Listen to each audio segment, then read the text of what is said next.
तो बच्चों आज हम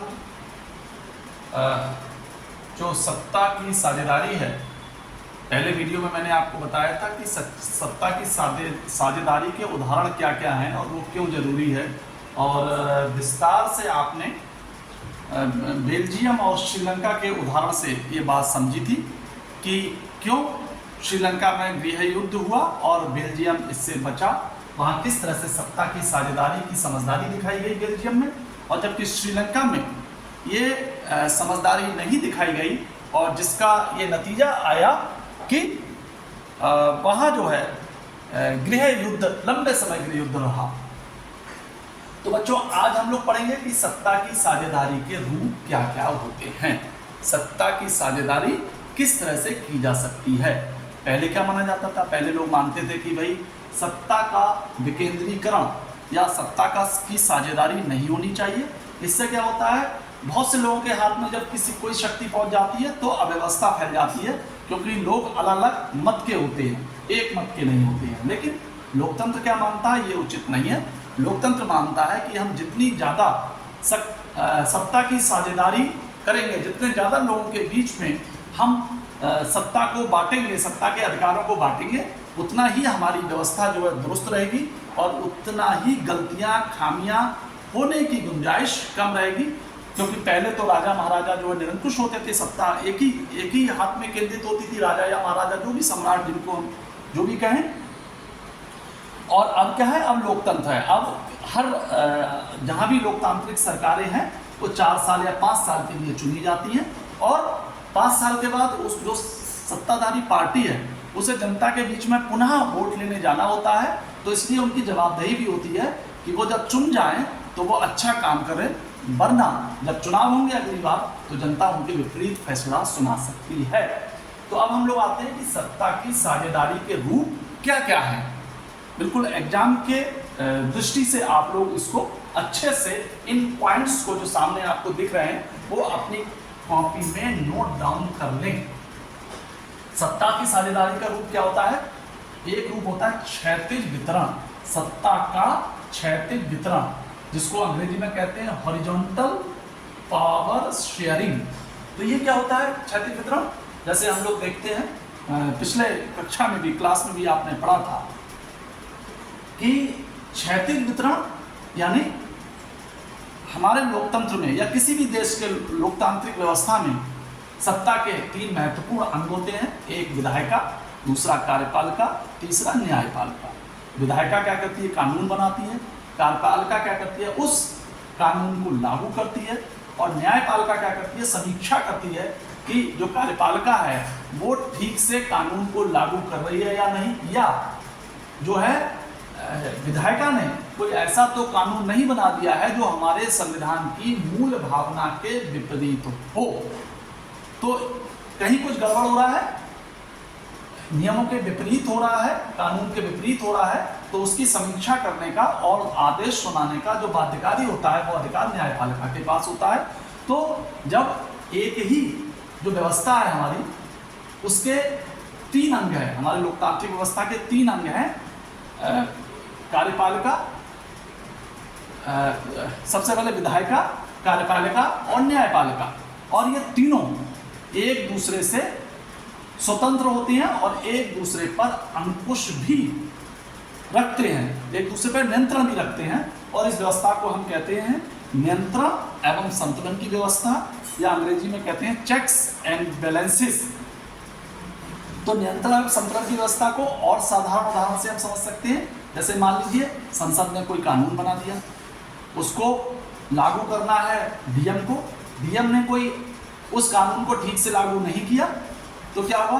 जो व्यक्ति प्रभावित होंगे वो कोर्ट में चले जाएंगे, अदालत में चले जाएंगे, और अदालत इसकी समीक्षा करेगी कि डीएम के फैसले ठीक थे या नहीं थे। उसे लगेगा कि ठीक थे तो कह देगी ठीक थे, ठीक नहीं थे तो वो कहेंगे ठीक नहीं है, डीएम को अपना आदेश बदलना चाहिए, तो डीएम को अपना आदेश बदलना पड़ेगा।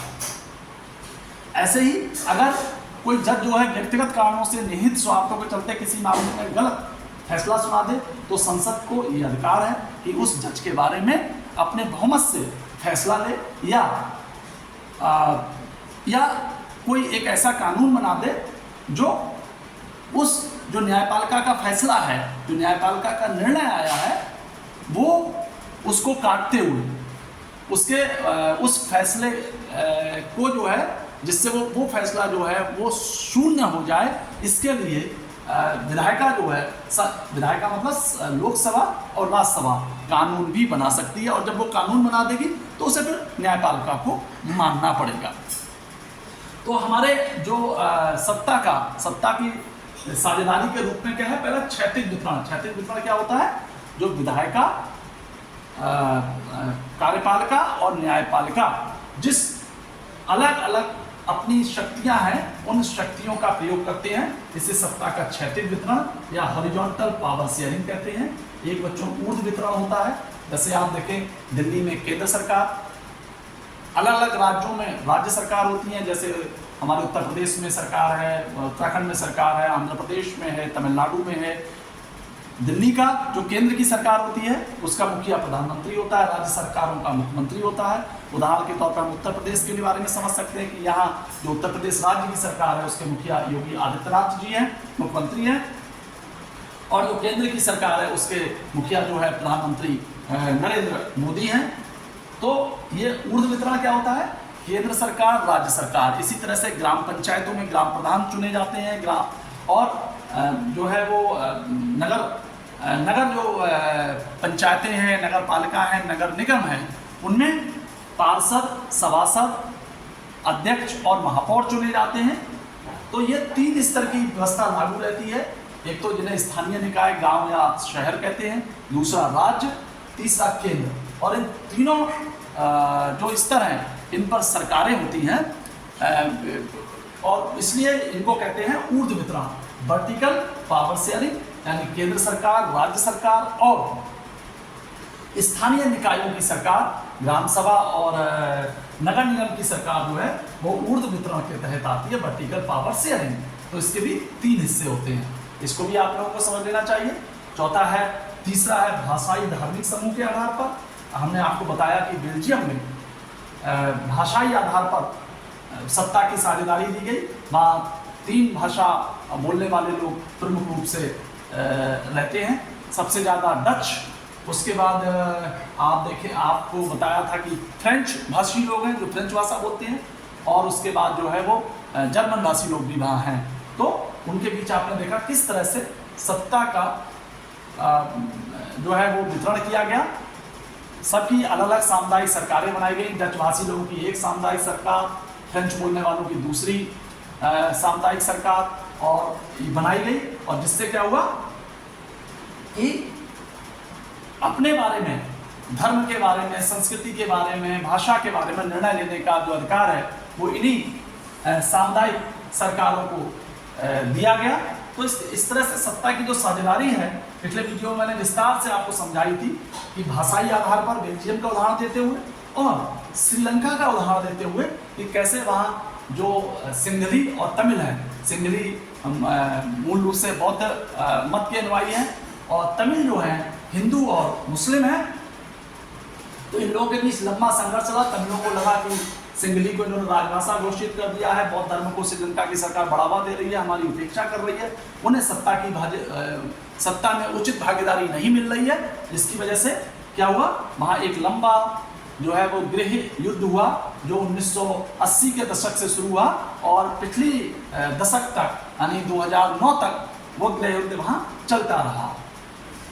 तो हम पिछले उदाहरण में समझ चुके हैं, उसको आपको यहाँ लिखना है कि सत्ता की साझेदारी का एक रूप क्या होता है, भाषाई धार्मिक समूह के आधार पर भी जो है सत्ता की साझेदारी दी जाती है। और अंतिम पॉइंट है दबाव समूह। दबाव समूह क्या होता है, जिसको हम लोग इंग्लिश में कहते हैं प्रेशर ग्रुप। जैसे हम देखते हैं राजनीतिक पार्टियां हैं, हमारे यहाँ देखें तो कांग्रेस है, भाजपा है, समाजवादी पार्टी है, बहुजन समाज पार्टी है, या दक्षिण में चले जाए द्रविड़ मुनेत्र कड़गम है, या उड़ीसा में चले जाए तो बीजू जनता दल है, और केरल में चले जाए तो वहाँ जो है वो मार्क्सवादी कम्युनिस्ट पार्टी की सरकार है। तो इस तरह से हम लोग देखें कि दबाव समूह क्या होता है, ये राजनीतिक पार्टियां दबाव समूह के उसमें आती है। मान लो एक पार्टी आज सत्ता में है तो दूसरी पार्टी विपक्ष में है, तो सत्ता में रहने वाली पार्टी अगर कोई गलत निर्णय लेती है, गलत कदम उठाती है, तो विपक्ष के लोग उसकी लगातार आलोचना करते रहते हैं। तो क्या है, सत्ताधारी दल पर भी एक दबाव रहता है कि उसके फैसले जनता के लिए उपयोगी हों, वरना अगला जब चुनाव होगा 4 साल बाद, 5 साल बाद, किसी देश में 4 साल के लिए सरकार चुनी जाती है, कहीं जो है 5 साल बाद, तो उस अवधि के बाद जो है जनता हमारे लिए बदल देगी, हटा देगी, दूसरी पार्टी को मौका दे देगी। तो ये क्या है, ये राजनीतिक पार्टियां जो होती है वो दबाव समूह के अंतर्गत आती हैं, दबाव समूह की तरह काम करती हैं। दबाव समूह बच्चों, और कौन आता है, ट्रेड यूनियंस। जैसे देखें किसी फैक्ट्री में कोई यूनियन है, वो कहते हैं भाई हमारा भत्ता बढ़ाओ, हमारी वेतन बढ़ाओ, हमारी सुविधाएं बढ़ाओ, हमारे लिए जो काम की परिस्थितियाँ ठीक करो, मांग करते हैं। ऐसे ही क्या है, शिक्षकों के संगठन होते हैं जो कहते हैं हमको, आजकल उनकी जैसे प्रमुख डिमांड है कि हमारा क्या कहते हैं कि हमें निःशुल्क इलाज की जो है हमको समुचित व्यवस्था हमारी की जाए, हमको सुविधा दी जाए, या कई बार वो अपनी सैलरी, अपने भत्ते, अपना वेतन भत्ते बढ़ाने की मांग करते हैं, चाहे वो शिक्षक हों, चाहे कर्मचारी हों। तो इनकी अपनी अपनी यूनियनें होती हैं, अलग अलग नाम होते हैं उनके, वो बाकायदा सरकार के एक व्यवस्था के साथ उनका पंजीकरण होता है। तो ये सब के लोग क्या कहलाते हैं, दबाव समूह कहलाते हैं, प्रेशर ग्रुप। और राजनीतिक पार्टियां आ गई, संगठन आ गए, है ना। और बच्चों एक दबाव समूह बहुत ज़्यादा काम करता है, आंदोलन। जैसे हमने देखा वर्ष 2000 में यूपी, 2000 से पहले यूपी और उत्तराखंड एक थे, बाद में, और उत्तराखंड के लोग लंबे समय से मांग कर रहे थे कि हमारी जो भौगोलिक परिस्थितियां हैं वो एकदम यूपी के मैदानी इलाकों से अलग है, इसलिए हमारा जो पहाड़ी इलाका है उसको अलग राज्य का दर्जा मिलना चाहिए। लंबा उन्होंने इसके लिए आंदोलन किया, कई लोगों की इसमें, यहाँ तक कि कई लोग को इसमें जो है काफ़ी नुकसान भी हुआ। जो आंदोलनकारी लोग थे उन्होंने काफ़ी त्याग किया, बलिदान किया, और उसके बाद जो है तत्कालीन जो केंद्र सरकार थी उसको लगा कि नहीं, उत्तराखंड में आंदोलन इतना ज़्यादा हो गया है कि हमें इन्हें अलग राज्य की मांग इनकी पूरी करनी चाहिए। तो उत्तराखंड 2000 में अलग राज्य बना। तो आंदोलन भी एक बच्चों एक ताकत होती है, जो समय समय पर कर्मचारी संगठन है, मजदूर संगठन है, या जो भाषाई और धार्मिक समूह के लोग हैं, ये अपने आंदोलन करते हैं अपनी मांगों के समर्थन में, ताकि सत्ता में उन्हें साझेदारी मिल सके, सत्ता के साथ उनको जो है उन्हें अधिक से अधिक जो है अधिकार वो अपने समूह के लिए, अपने ग्रुप के लिए वो हासिल कर सकें। तो बच्चों सत्ता की साझेदारी के ये 4 रूप हैं, जिन्हें अपनी कॉपी में आपको नोट डाउन कर लेना चाहिए। नंबर 1, सत्ता का क्षैतिज वितरण, इसे आप लिख भी सकते हैं ऐसे और जोड़ दीजिए सत्ता का, आपको दिख रहा होगा सत्ता का, ये सत्ता का क्षैतिज वितरण, सत्ता का ऊर्ध्व वितरण, भाषाई धार्मिक समूह के आधार पर सत्ता का वितरण, दबाव समूह के आधार पर सत्ता का वितरण। और क्षैतिज वितरण को इंग्लिश में हॉरिजॉन्टल पावर शेयरिंग कहते हैं, ऊर्ध्व वितरण को वर्टिकल पावर शेयरिंग कहते हैं। ये भी आप लिख देंगे तो अच्छा लगेगा, एग्जाम को लगेगा कि आपने अच्छे से पढ़ा है, आप अच्छे अंक हासिल करेंगे, अच्छे मार्क्स आएंगे भाषाई धार्मिक समूह के आधार पर और प्रेशर ग्रुप के आधार पर। तो आज के वीडियो में इतना ही, आप इसको सुनिए, और मुझे लगता है नेक्स्ट वीडियो में ये चैप्टर, ये सेकंड पार्ट है, दूसरा वीडियो है, मुझे लगता है कि तीसरे जो हम वीडियो देंगे उसमें ये लेसन आपका कंप्लीट हो जाएगा।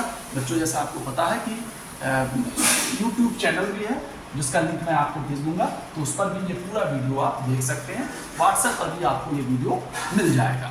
तो आज के लिए इतना ही।